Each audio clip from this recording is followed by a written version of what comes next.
कहते हैं जब भगवान राम को वनवास हुआ और वो गए जंगल की ओर, तो वाल्मीकि के आश्रम में पहुंचते हैं, महर्षि वाल्मीकि के। और भगवान राम का सारा जीवन जो है वो मर्यादा से भरा हुआ है। कभी भी भगवान ने मर्यादा को भंग नहीं किया। जैसे कि जब यहाँ तक कि उनका जन्म होना भी एक मर्यादा के अनुरूप था। जब श्री कृष्ण ने आना था तो उन्होंने इतनी जोर से भविष्यवाणी कर दी थी, पहले बिजली कड़की, वो सारा रास्ता रोक दिया, जा कंस तेरा काल पैदा हो रहा है अब, और जेल में ही आ गए। जहां पसंद आया, जहां बात बनी, वहीं पर प्रकट हो गए भगवान। जबकि भगवान राम जो थे, उन्होंने कहा कि यदि भाग्य में कोई चीज नहीं है तो जो मनुष्य जीवन की मर्यादा है, जो पृथ्वी लोक की मर्यादा है, उसके अंतर्गत उसकी प्राप्ति के लिए गुरु का आशीष होना आवश्यक है।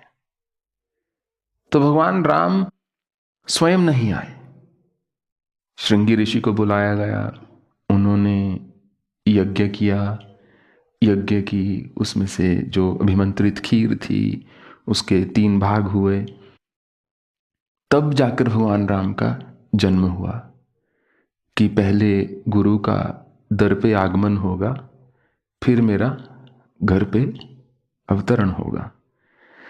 तो उन्होंने उस मर्यादा को भी भंग नहीं किया। नहीं तो कह सकते थे बस मैं आ रहा हूं तुम्हारे घर, चलो आगे आगे, मैं पीछे पीछे आ रहा हूं।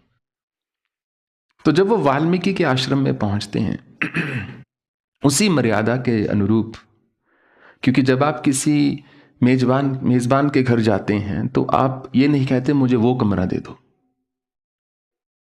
आप एक नियम से जाते हो, आप आदर सहित उनसे पूछते हो मैं आपके घर आया हूं। अगर वो अच्छे मेजबान हैं तो वो आपका अच्छा अतिथि सत्कार करेंगे, अगर नहीं है तो बोलेंगे चाय का बर्तन पड़ा है बना लीजिए, मुझे जरा ऑफिस जाना है, देर हो रही है। तो आप खुद अपना सत्कार करो, वो अपना कर रहे हैं। तो भगवान राम ने वाल्मीकि जी से पूछा कि मैं कहां रह सकता हूं, मुझे रहने का कोई स्थान अपने आश्रम में जो है बता दीजिए।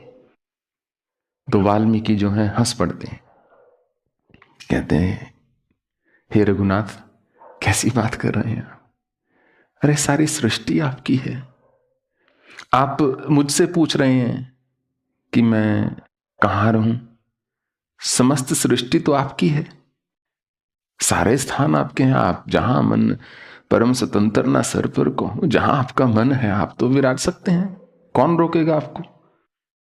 भगवान ने कहा वो तो ठीक है महर्षि, परंतु हम आपके आश्रम में आए हैं, जहां आप रहने की जगह देंगे वहीं हम अपना जो है आसन लगाएंगे, तो आप हमें बता दीजिए कि मैं कहां रहूं, और जानकी जो और लक्ष्मण जो है मेरे साथ हैं। तो वाल्मीकि जो हैं उन्होंने कहा अब ये तो घोर अनादर होगा यदि मैं बोलूं वहां जाकर बैठ जाइए या वहां जाकर बैठ जाइए, ये तो आप ही के प्रताप से है सब कुछ मेरे जीवन में। तो मैं आपको कई सारे विकल्प दे देता हूं, अवचित्त दे देता हूं, मैं आपको कई सारे ऑप्शंस दे देता हूं, बता देता हूं, जहां आपको पसंद हो वहां जाकर बैठ जाइए। तो भगवान राम ने कहा चलो बताओ फिर, उसमें से कुछ तय कर लेंगे। तो मैं रामचरितमानस की कुछ चौपाइयां हैं। तो वाल्मीकि जी ने कुछ स्थान बताए, एक ढंग से गिना जाए तो 11 है, दूसरे ढंग से गिना जाए तो 12 है। जिनके श्रवण समुद्र समाना, कथा तुम्हारी सुभग सरिनाना, बरही निरंतर हो ही न पूरे, तिनके हिय तुम कहूं ग्रह रूरे। हे राम, जिस व्यक्ति के कान जो हैं समुद्र की भांति हों, जो आपकी कथा को सुनते सुनते थके ना, आपके गुणगान को सुनकर जिसके कान न थके, और प्रत्येक कथा जो है जैसे नदियां होती हैं, कोई इस दिशा से निकल रही, कोई उस दिशा से निकल रही, किसी का उद्गम कहाँ से हो रहा है, कोई कहाँ से निकल रही है, ऐसे ही भिन्न भिन्न कथाएं जो हैं सरिताओं की भांति, नदियों की भांति, वो आप ही में जो जा रही हैं। आपकी तो कथा अनंत है, हरि अनंत, हरि कथा अनंत। तो जिस व्यक्ति के कान जो हैं थके ना आपका गुणगान सुनते हुए, बरहि निरंतर हो ही न पुर, जिसके कान जो भरे ना, थके ना, उसके हृदय में जाकर आप वास करो, ये पहला स्थान है। दूसरा कहते हैं, लोचन चातक जिन करी राखे, रहहि दरस जलंधर विलासे। निदरहि सरित सिंधु सर भारी, रूप बिंदु जल हो ही सुखारी। तिनके हृदय सदन सुखदायक, बसहूं बंधु सिंह सह रघुनायक। जिस प्रकार चातक जो पक्षी होता है, उसकी जो प्यास होती है कभी नहीं बुझती। कहते हैं जब वो मरता भी है तो उल्टा हो जाता है, उसका मुख जो है आसमान की ओर होता है कि शायद जो है मेघ से निकला हुआ वर्षा का एक बिंदु जो है मेरे मुख में पड़ जाए। तो जो निरंतर उस चातक की भांति आपकी महिमा को सुनना चाहता है, गाना चाहता है, और वो व्यक्ति जो हंस की भांति मोतियों को चुगले आपकी महिमा के, ऐसे व्यक्ति के हृदय में जाकर आप वास कीजिए। एक ही जगह पर कौवा और हंस दोनों उतरते हैं, परंतु हंस को पता है उसका आहार जो है भिन्न है। प्रभु प्रसाद सुचि सुभग सुबासा, सादर जस लही नित नासा। तुम ही निवेदित भोजन करहि, प्रभु प्रसाद पट भूषण धरहि। शीस नवहि सुर गुर द्विज देखी, प्रीति सहत कर विनय विशेषी। कर नित करहि राम पद पूजा, राम भरोस हृदय नहीं दूजा। चरण राम तीरथ चल जाहि, राम बसहु तिनके मन माही। वो साधक, वो भक्त, वो व्यक्ति जो आपको अर्पण किए बिना कभी भी कुछ ग्रहण ना करे। तुम ही निवेदित भोजन करें। आपको भोजन का निवेदन करने के बाद ही, निवेदित करने के बाद ही, निवेदन अर्थात किसी से प्रार्थना करना, निवेदित अर्थात उसको अर्पण करना, उसी से शब्द बना है नैवेद्य। जो भोजन जो है भोग या प्रसाद के स्वरूप में हम ग्रहण करते हैं और भोग के स्वरूप में अर्पण करते हैं, उसको बोला जाता है नैवेद्य। प्रभु प्रसाद पट भूषण धरहि। जीवन में जो भी अपनी साज सज्जा कर रहा है वो आप ही के लिए कर रहा है। और शीस नवहि सुर गुरु द्विज देखी, अपने से बड़ों का अपने गुरु या देवताओं के सामने जो शीश नवाए, ये हमारे सनातन धर्म का मूल है। हम देवता की पूजा से हट नहीं सकते। वैसे तो कहा जाए तो हम कह नहीं सकते कि कौन व्यक्ति हिंदू है, कौन व्यक्ति जो है एक वैदिक रीति का पालन कर रहा है, कौन जो है एक सनातन धर्मी है। और उसमें अगर हम अद्वैत की ओर जाते हैं तो कोई मूर्ति नहीं, कोई विग्रह नहीं, कोई कुछ नहीं, बस एक स्वरूप है। परंतु वो सनातन धर्म की मर्यादा नहीं है, क्योंकि ऋग वेद सर्वप्रथम जो हमारा वेद हुआ है, वहां से चलते हुए जो बाद के बहुत पुराण भी हुए हैं, 5वीं शताब्दी तक भी, जिनमें कुछ ना कुछ शोधन होता रहा, उस सब में जो है किसी की स्तुति है। स्तुति आप उसी की करोगे जिसके प्रति भाव होगा, जिसको कोई ना कोई आप स्वरूप दे सकते हैं। नहीं तो क्या स्तुति करेंगे? हे निराकार, न आंख है, न कान है, न मुकुट है, न भूषण आभूषण है, कुछ भी नहीं, तो किस चीज की स्तुति करोगे? हे निराकार, थैंक यू। इससे ज्यादा कहां जाएंगे? परंतु जैसे ही स्वरूप होता है तो मनुष्य भिन्न भिन्न चीजों की कल्पना कर सकता है। भगवान की गोद में खेल सकते हो, भगवान के साथ चल सकते हो। वो आपके पिता हो सकते हैं, आपकी माता हो सकते हैं, आपके सहाय हो सकते हैं, बंधु हो सकते हैं। जो भी आप संबंध चाहो उसको आप दृढ़ कर सकते हो। वो एक ऐसा संबंध होता है जो मनुष्य के संबंध की भांति नहीं होता, क्योंकि कोई कितना ही सुंदर क्यों ना हो, हम में से सब वृद्ध हो जाएंगे। सबकी जो वो एक आकर्षण है वो क्षीण हो जाएगा, जो शरीर से है, जो बुद्धि से है वो भी। मनुष्य भूलना शुरू हो जाता है, नई नई चीजें उसको समझ में नहीं आती। हर चीज तो जो है वो ढल रही है, परंतु जो मनुष्य का एक अपने इष्ट के साथ संबंध जो है स्थापित हो जाता है वो कभी नहीं ढलता।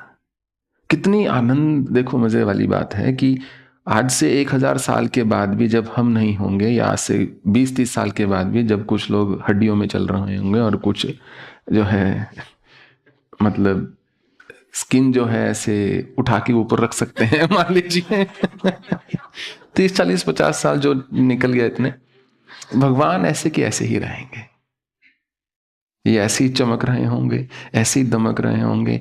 इनका जन्मदिन मनाने वाले हम सब मर चुके होंगे, नए लोग बैठे होंगे।